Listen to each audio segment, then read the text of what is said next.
Morning, everybody, and thank you for coming in for the news conference. Today is to bring you up to date, up to speed on what's occurred since the shooting last week in Mifflin.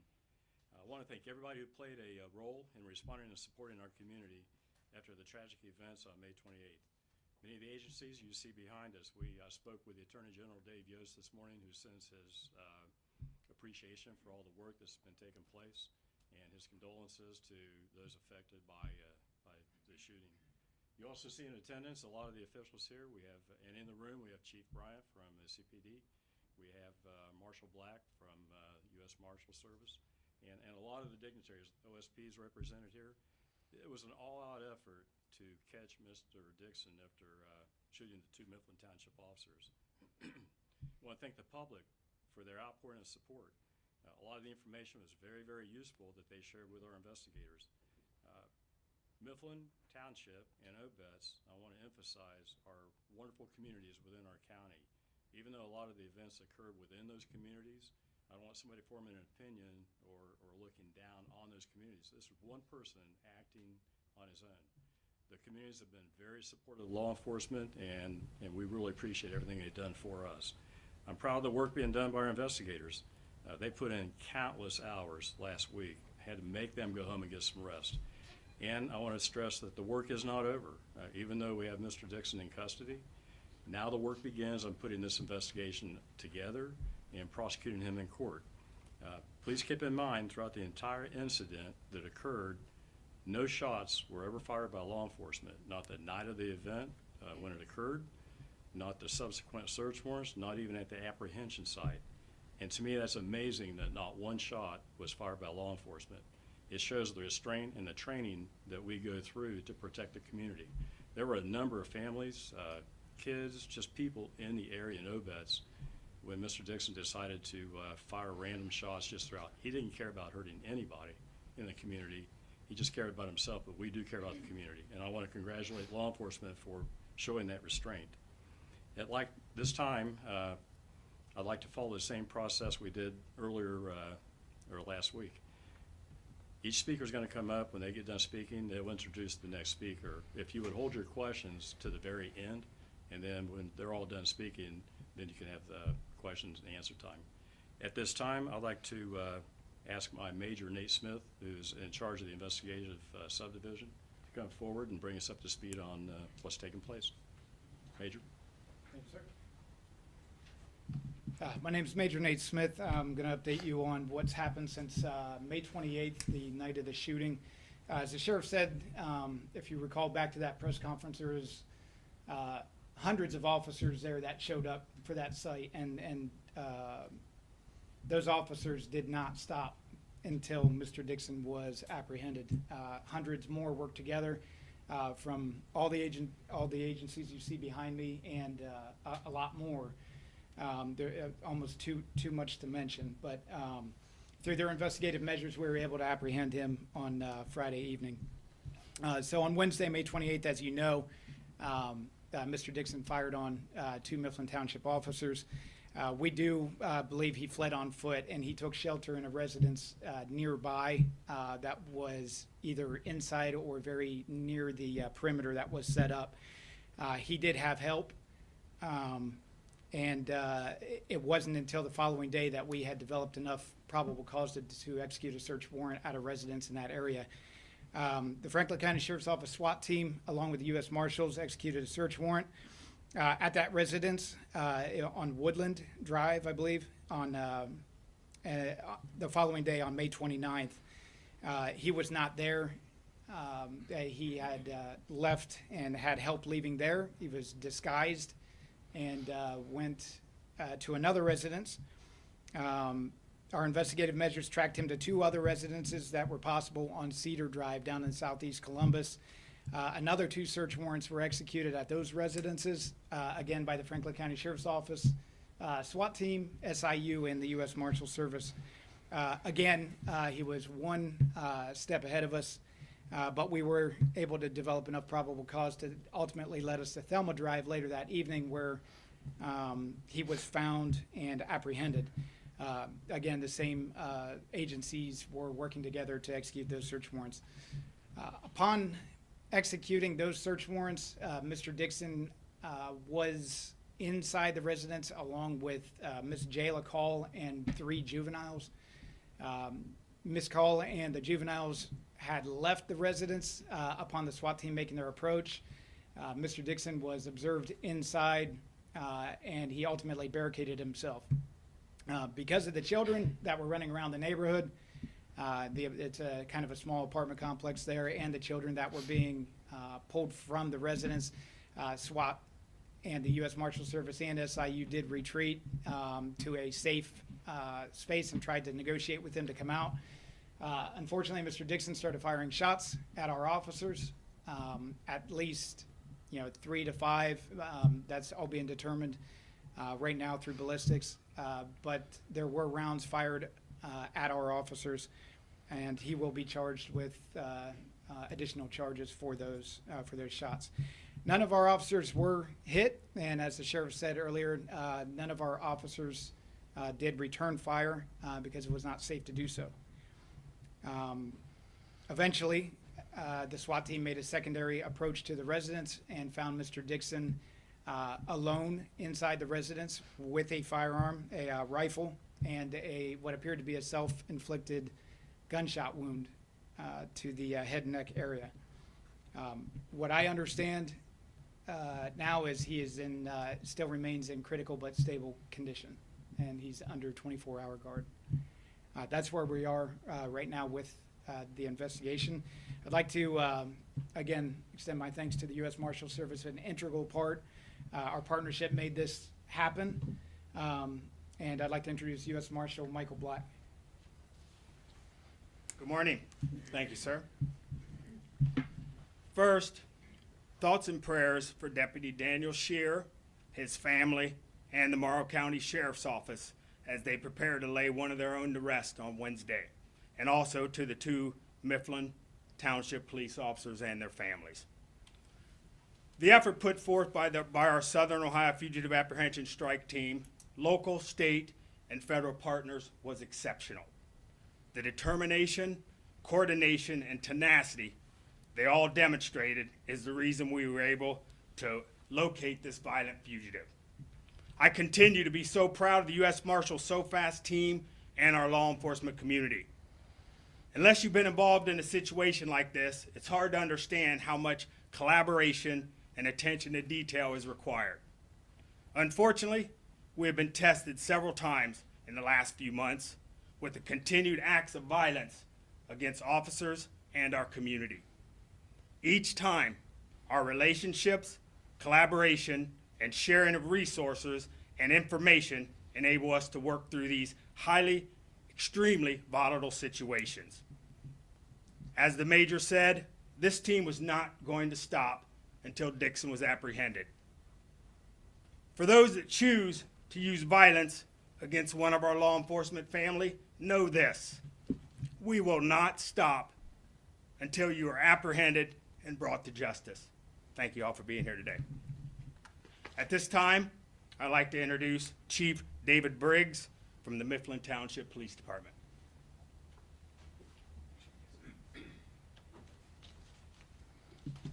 Good morning. I want to first start by giving an update on the officers.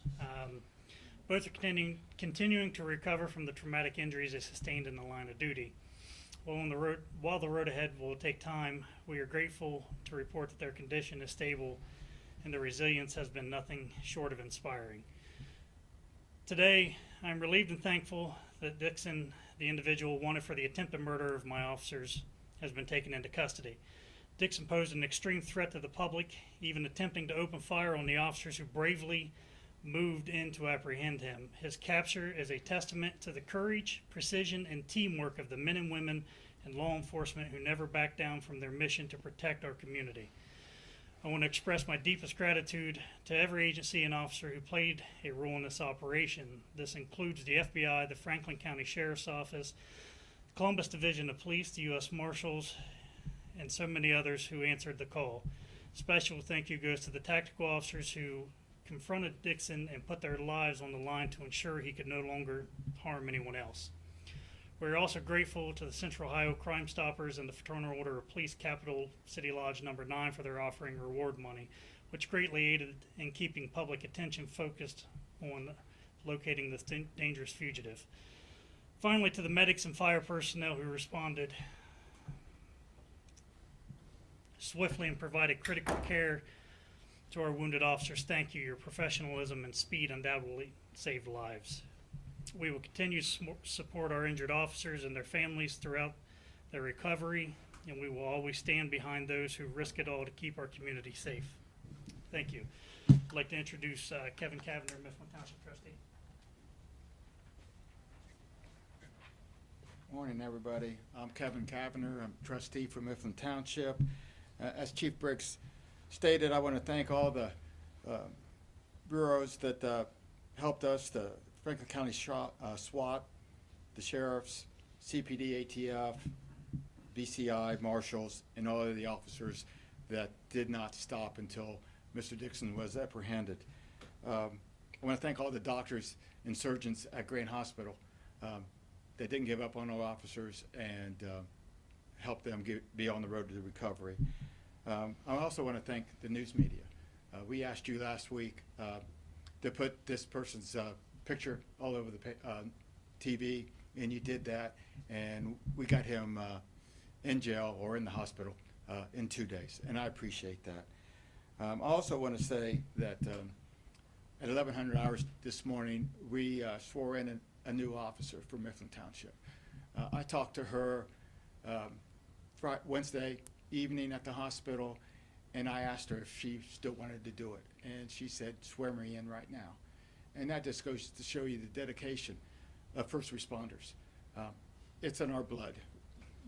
That's just what we do. We go toward danger when everybody else is running away. But the story doesn't stop here. I'm asking the news media to go after the judges. They let these people out on bail. He should never have been let out.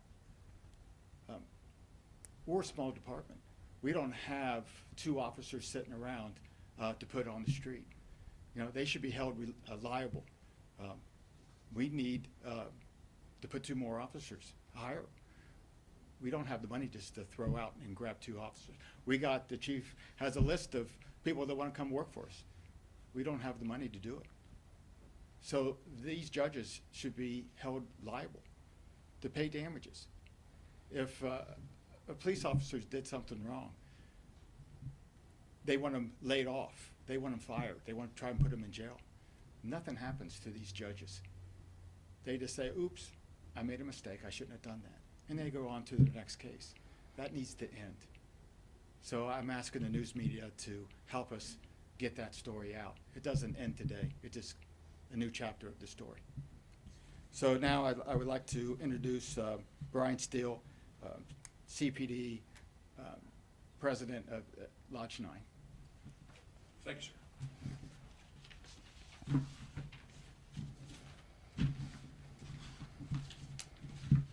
Worst parts about going last is most of the stuff is talked about, so I'm going to keep it relatively short.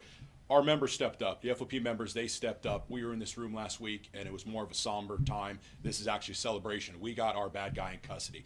Cannot thank the members of the FOP and our federal and state partners. A lot of good rivalry, right? I'm a cop. I like to make fun of OSP guys. OSP guys make fun of feds. Every single person in this room would lay down in traffic for the other cop, and it's outstanding, and it showed. Everything was courageous, professional, and mission-focused. Central Ohio Crime Stoppers, they were outstanding. The FOP said, we're going to put up some money. Crime Stoppers said, we're going to match that. The FBI said, we're going to throw up some money. The amount of tips and calls I've received personally to the FOP is overwhelming. Community members saying, hey, I want to help any way I can. What can I do? Can I bring the officer's family food? This community overwhelmingly supports their police. You can never tell me any other way. I would not believe it. It is amazing the level of support that we received for these officers. I stood in front of you last week and I told you my priorities. My priorities was ensuring that our member recovers. My second priority was ensuring this individual is apprehended. Now the third and final we talked about is how did this happen? For most of these law enforcement officers, they are going to go on to their next mission. This does not end here with the FOP. This just starts.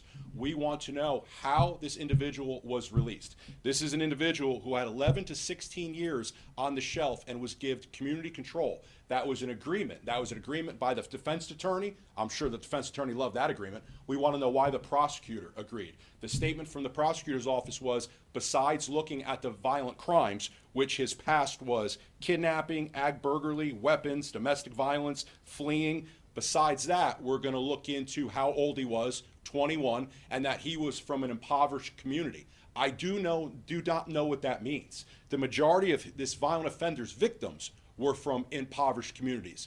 The criminal justice system, we're going this route where the violent offender has more rights than the citizens in their own community. I've said it once, I'll say it again. Crime is a cancer. You have to eradicate it or it will continue to the townships, to the suburbs, and it will not stop. I have so much faith in the men and women of law enforcement Central Ohio area. Now we have to turn that over to the prosecutor's office, who we have a new prosecutor. Most of these failures were under Gary Tyak. That's simply how it is. I'm hoping the new prosecutor will step up and do the job Ron O'Brien did, and we will not see crime the way it is. With that, I'll stand for any questions. Yes. Major, I've got a question for you. One person has been charged so far for helping Mr. Dixon. Do you anticipate more charges for those people who are helping him? We are, it's currently under investigation.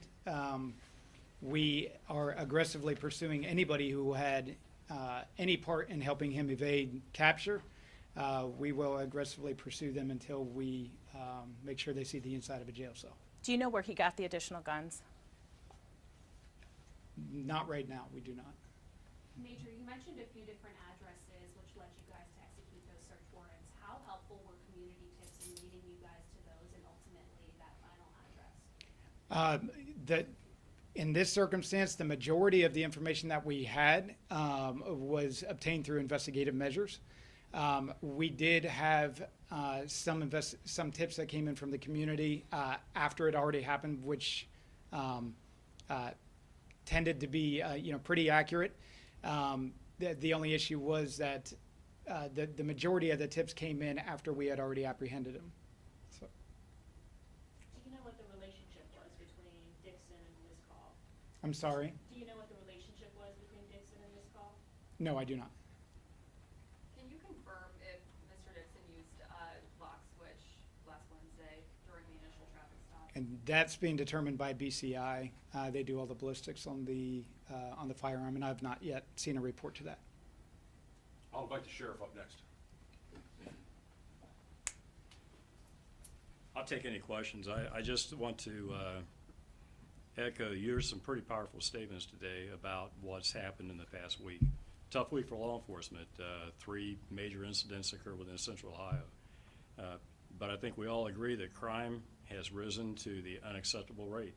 And we all need to come together and figure something out to lower crime in our communities and elsewhere. With that, do you have any questions for me, anybody?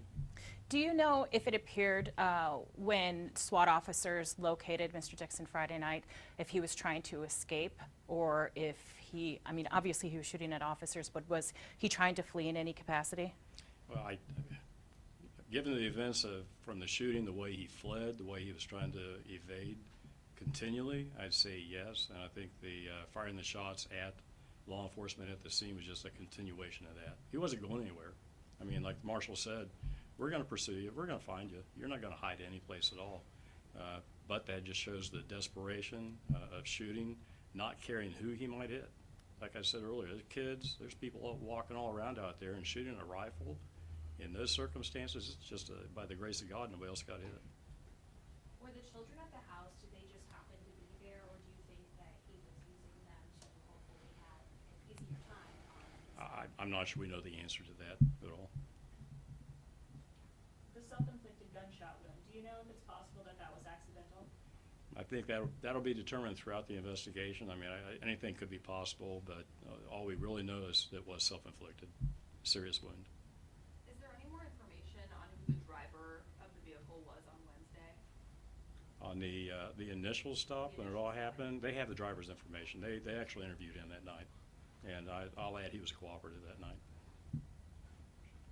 Chief, can I ask how about your officer, if you don't mind stepping up to the podium? I imagine you have visited him at Grant. Is he still there? How is he doing? He is still in the hospital. He actually went in for a third surgery yesterday, came out. He is in stable condition. Long road ahead, but things are looking better. We've heard a few times about the community support, the law enforcement support. Are you guys planning any sort of fundraiser or anything the community can do on that long road ahead for the officer? There's already several organizations that are up and running, helping with different things. I know the FOP has set up a meal train for the families. There's several other organizations that Mr. Steele can probably tell you about, but I'm sure there will be some fundraisers in the near future and other things of that nature to try to help out the families of the officers. You can text Mifflin PD to 50155. That's 50155 and just the word Mifflin PD. That will go to the FOP Foundation. 100% goes to the 2 officers that need some help right now. Chief, when we drove by your police department on Friday, we saw cruisers from other departments. Are you still getting help from other departments? Yes. The Columbus Division of Police, the Franklin County Sheriff's Office, and the Clinton Township Police Department are all taking calls in Mifflin Township right now. The Sheriff's Office has basically guaranteed their unwavering support throughout this. I know that they're putting extra staff. I mean, and these are big things for these agencies because they are paying for this out of their budget, all the overtime and things of that nature. Clinton Township, Franklin County, they're all, they're all coming together to help us, and it is greatly appreciated. So, yes, the community is being taken care of by other agencies, and they will continue to do so for the near future.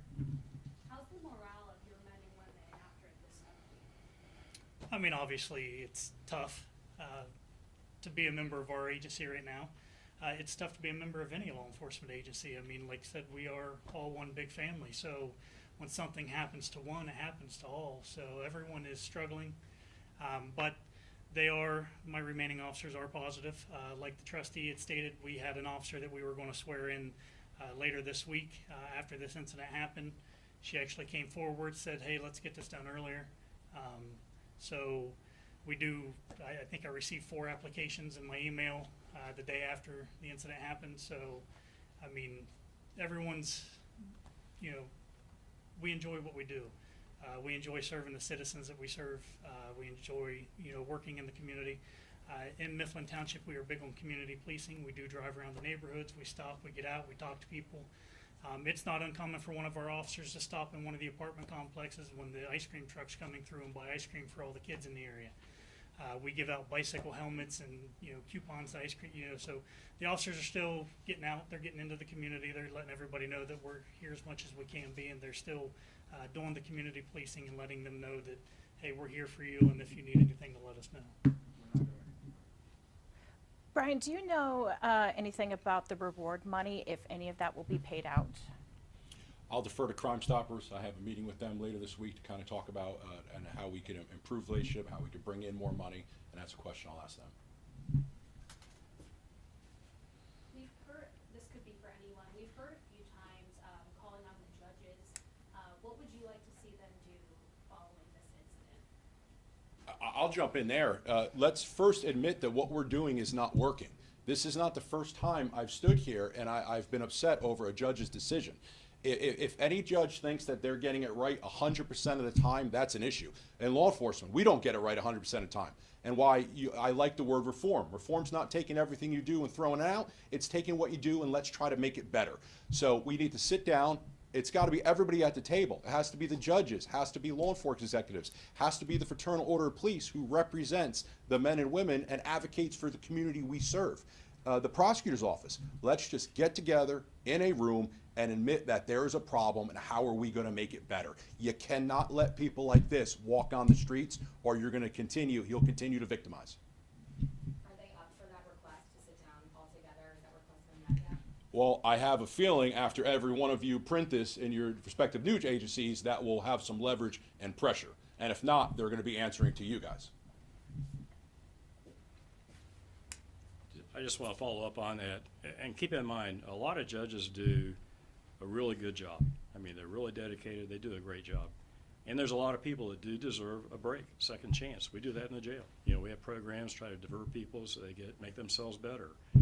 It's the violent people that we worry about. It's the people that have demonstrated they are violent, they have past violent crimes, yet they come back out. That's the concern. We know that's the danger. If there's no more questions, we'll go ahead and conclude the conference today, and I appreciate everybody's covering it. Thank you.